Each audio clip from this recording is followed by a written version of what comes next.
We're going to be taking a further look at Blazor this week, but not at something that's new in .NET 8, but actually something that's been around for a while, a thing called a render fragment.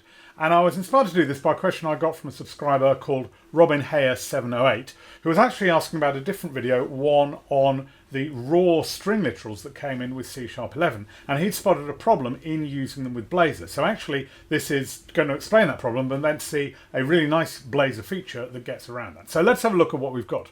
And what we've got is a Blazor application which has a few predefined components that you can see down there, and if I run this up, then you can see we get a fairly standard Blazor page, and I've got to start with these couple of pages, one called combined and one called separate, and you can see that they're just giving us either a red or a blue circle. And the reason they're called combined or separate is that the separate one has a separate C# file that we can do as a partial class, whereas the combined one, if we had any code, we don't have any in there as yet, we could put in the code block in the Razor file itself.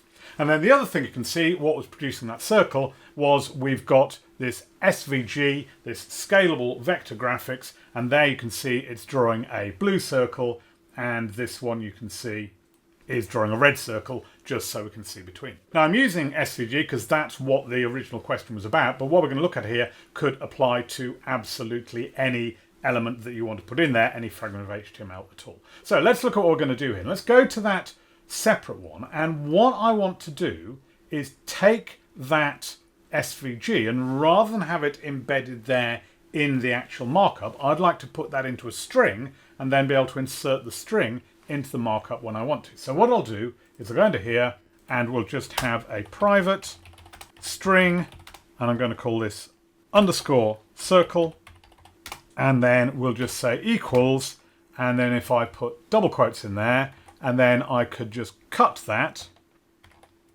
and paste it in here, and you can see immediately that we start getting some very messy code, because it's been quite nice. Visual Studio, when it pasted it, has worked out what's going on, but we've got to have the escape sequences for the double quotes and various things like that. So it's not really particularly easy to read.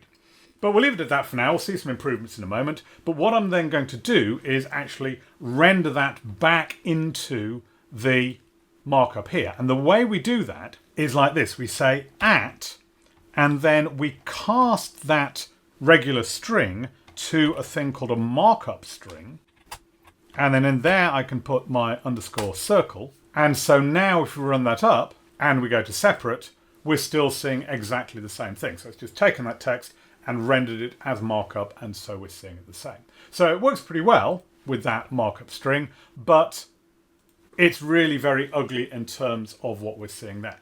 So the next thing we can do, actually, just go back a bit to where we had the empty double quotes, but now let's make it a verbatim string, so we can put the at on the beginning there, and then when I paste in the same thing, we can see it's done it rather more neatly, because once you've got that verbatim string, you don't need to have the escape characters. In fact, we don't allow them, and so it's put those things in directly, and so we can see we could lay that out a bit better, maybe with some indenting, and now we've got something that is a bit easier to read. It's still not perfect because we've still got the double quotes issue, and now we're in a verbatim string, it does double quote, which as you can see is quite difficult to read. But it's still going to work, so if we run that one up, we'll get exactly the same behavior, and so we're still seeing the red circle. Even better than that, and this was what that original video was on when we were talking about the raw string literals in C#11, is we could actually do this. Let's take that back again. And then here we are going to do a open triple quote, which, if you remember from that video, is the way we can do this sort of thing.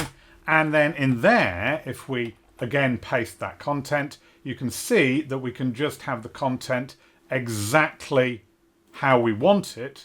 So because we've done the triple quotes on the outside, that means that we're allowed to just have regular double quotes on the inside, and so that's all working fine.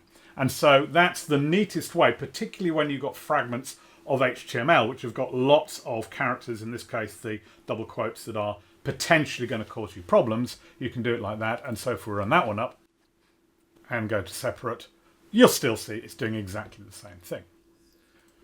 One slight problem there you'll notice it's not realized that this is HTML, and so it's not giving us any color coding like we had on the original code if we could do there, say, where it's actually giving us some indication of what's going on, but it's still pretty good.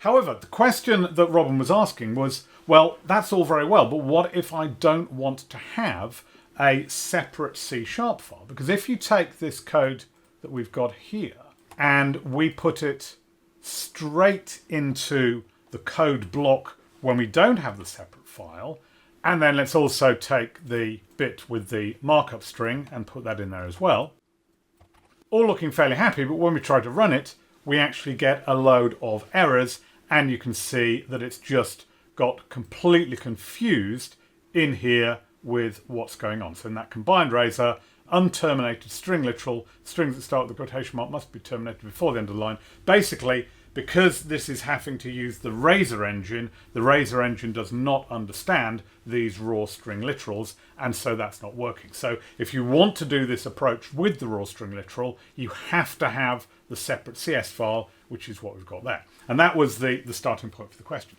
But actually, there is a really, really neat thing in Blazor that not a lot of people know about that will actually solve this problem very neatly. So what we do is something rather different. In here, we'll take that code, but we'll not have this as a private string. We'll have it as a private render fragment.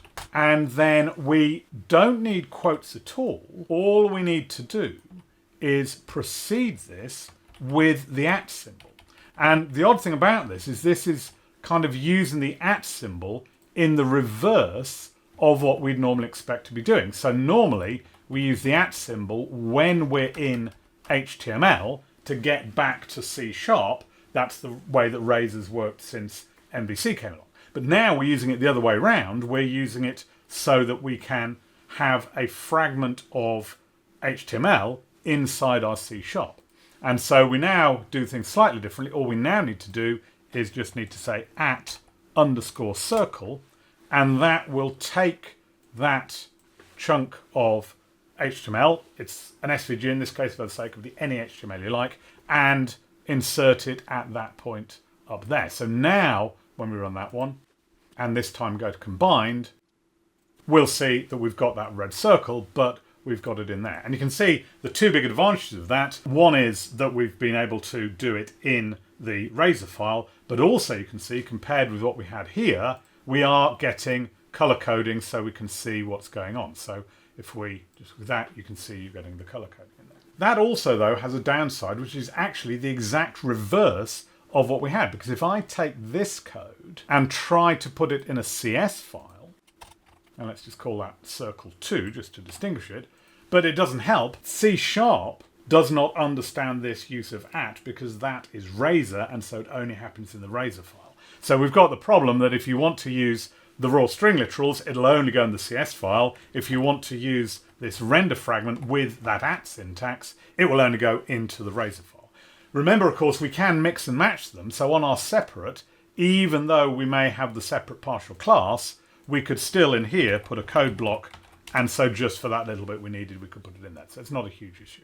But that's the nice thing we've got, just @ and then you can put into a render fragment any little bit of functionality you want. And the benefit of doing it, rather than just having it embedded straight up here like we had to start with, is of course you can then reuse it. So I could have a couple of circles, and much neater to reuse code as it is with all coding. And so now when we look at combined, we've got the 2 circles without having to duplicate ourselves.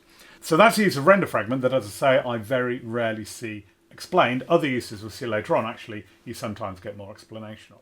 The next thing we'd like to do with that is, though, we'd like to be able to parameterize it, because at the moment it's just all hard-coded and not really much benefit to that. So what I'm going to do now is put in here let's just put a break in there, and then I'm going to put in a button, and let's just make this look like a button. So we'll just use btn primary, and I'm going to call it shrink.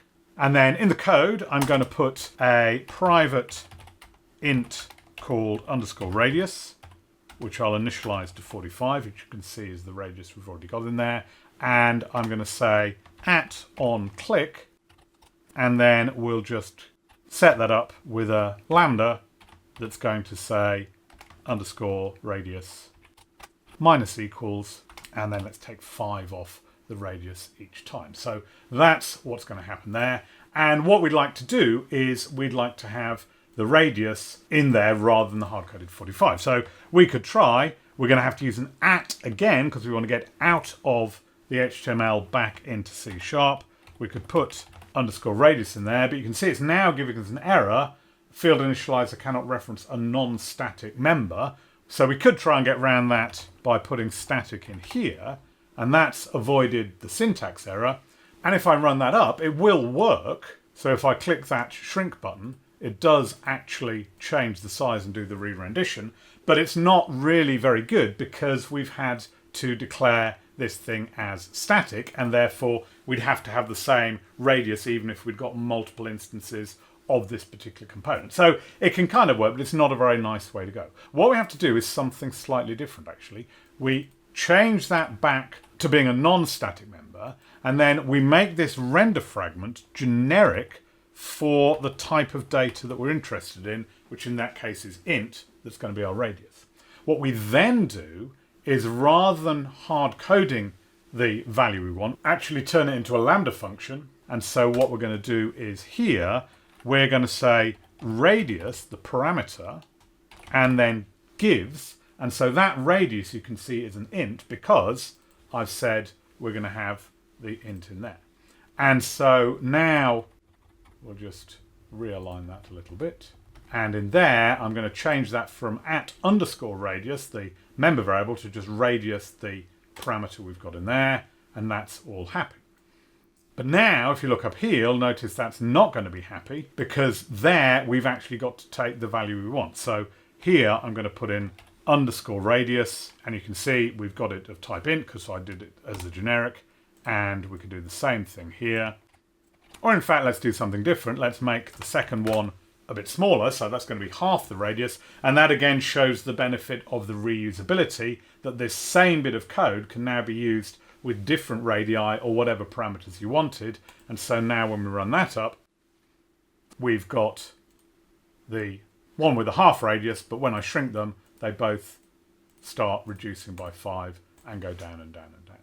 So that's a really neat feature that we have with this render fragment and this at syntax that only works inside the Razor file, but you can see how we can have reusable fragments of any HTML, not just SVG, and you can see we get the appropriate color coding and that sort of thing. So that's quite a nice way to go. Now I'll just finish off this video actually by showing you where I first learned about RenderFragment, and an area that's actually far better documented than this really simple and powerful use. Because the other place you see RenderFragments is when you want to have a parent-child relationship between components. So here you can see I've got this parent component, not very much in there, and then I've got this child, and again not very much in there. But what I'd like to do is, in the parent, I'd like to have an instance of that child, but I would like to put some content into that child that would be passed down. So what I might want to do is say maybe have a h4,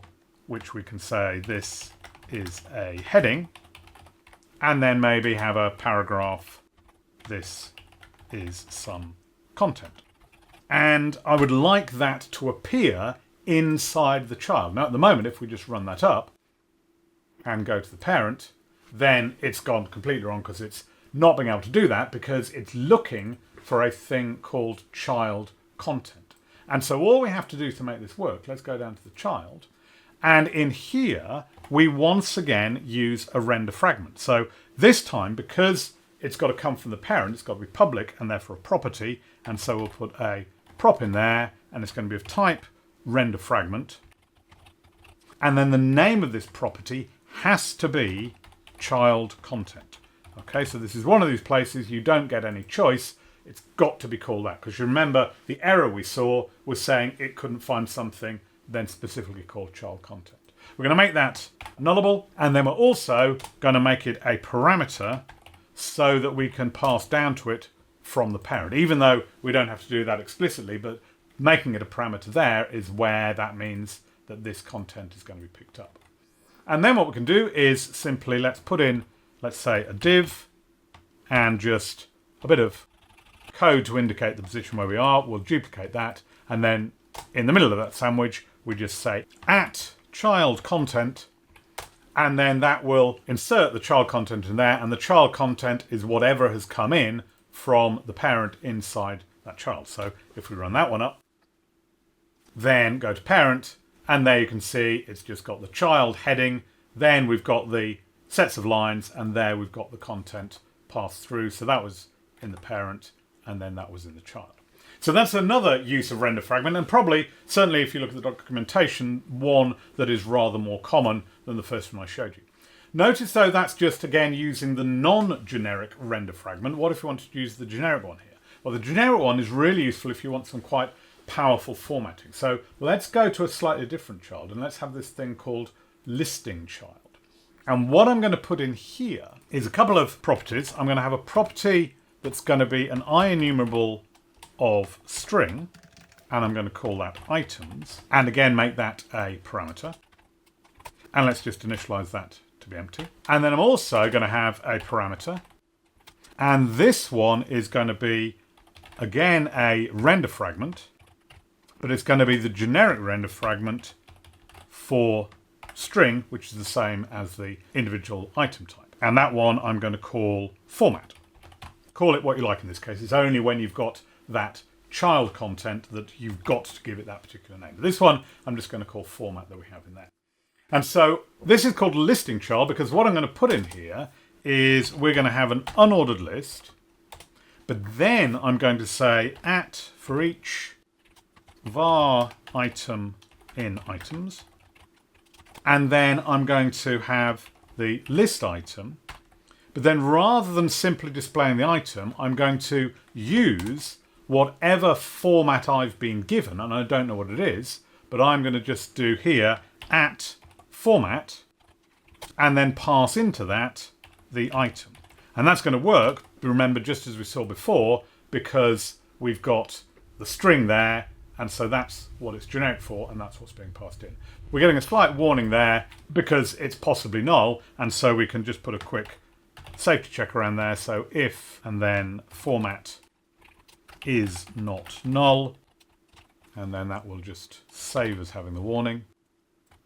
So it's going to have an unordered list containing each item, but the item will be formatted in a way that is dictated by the parent. So if we now go back to the parent, and what I'll do in here is firstly just have a private, and then let's just say string array underscore names equals, and then let's just initialize these to Thomas, Richard, Harriet, and Charlotte. And then let's have our listing child. And we know we've got on there a parameter called items, so we can simply here say items equals underscore names. So that passes the data in. But then we need to provide this other thing that we've called format. And the way we do that is like this. We say format, and then in there we can put the format that we want. So let's suppose we'll do it very simple. We just want to have it in italics, so we'll use an EM, and then inside that we can say at, and then we use the word context to indicate the thing that's being passed in. So by default it's called context. You can actually change the name of that. I could say something like context equals and then call it name, in which case I could say at name down there. But in simple cases, I just stick with it as context and don't change anything about it. So it's going to take each item, pass it into the format, so it'll come into the format as context, that'll get wrapped in the EM, and that's what will be displayed inside the LI. And so we should be able to see that if we now run that up. And there we can see our list, and you can see that each of those items is in italic. And if we actually take a look at what's going on in there, then we can see that we're getting the UL, the LI, and then inside the LI, we've got the EM that's wrapped around it. So you can do some really powerful passing down of some kind of format, whatever you want it to be, from a parent to a child. And it could be far more complicated than that, whatever we want to go with. Let's take that one final step further, because this sort of listing child, at the moment it only works for strings, but there's no reason it couldn't work in a much more general purpose way, and we could do that by turning it into a generic. So the next thing we'll do is on this listing child, we'll make it into a generic Blazor component, and you do that by doing an @ and then we say type param, and then we say, well, I'm going to call this T item. It's just the name of a generic parameter, just like you have in generics normally. If you're doing it inside the Razor file, then you have to do it with this @type param. If we'd had a separate class like we saw here, then actually you could do it in just the regular way. We could have put T item in there. So the normal C# syntax there, but if you're not using a separate C# file, then you have to have this @type param. But that T item is the thing that we're going to have instead of string. Now we're just going to have an IEnumerable of T item, and therefore also the render fragment has to be of T item. And so now that is going to work with any data type. If we go back to the parent, we can see it's still working with the strings, and it's implicitly worked out what the generic type is, so it can see that IEnumerable there is an IEnumerable of string because names was an array of strings. So we don't need, we can sometimes, if we want to, explicitly say T item equals and then type of string in this case, but in most cases, just like with lots of generics, it will infer it. But the really nice thing now is, if I were to have a private int array and just call that numbers and just set that up to 1, 2, 3, 4, let's say, then we could take that listing child and change the items to _numbers. Immediately now we'll see it's worked out. Now it's generic as IEnumerable int. And then just to make it look a bit different, let's change that EM to a B, though again we could put whatever formatting we like in there. And so now if we run that up and go to parent, there we can see the listing of the strings with the EM, and there we can see the listing of the numbers with the bold. So a very flexible way that you can have reusable controls, reusable listing controls, for which the parent can provide both the content and the format of an individual item, but the listing control decides how the actual list is going to be displayed, in this case an unordered list, whatever you want. So that's quite advanced use of RenderFragment, but actually possibly not the most useful one. I think what we've done in something like this, that use of RenderFragment is very powerful as well, and one you'll see less often. So that was various uses of RenderFragment within Blazor, and how we can use it in a simple way or quite a complicated way. Hope you enjoyed that one. If there's any other areas of Blazor you want to know about, maybe something that I kind of included just now without an explanation that I made the assumption you knew about, do ask in the comments below, and do click like, do subscribe, and I'll see you next time.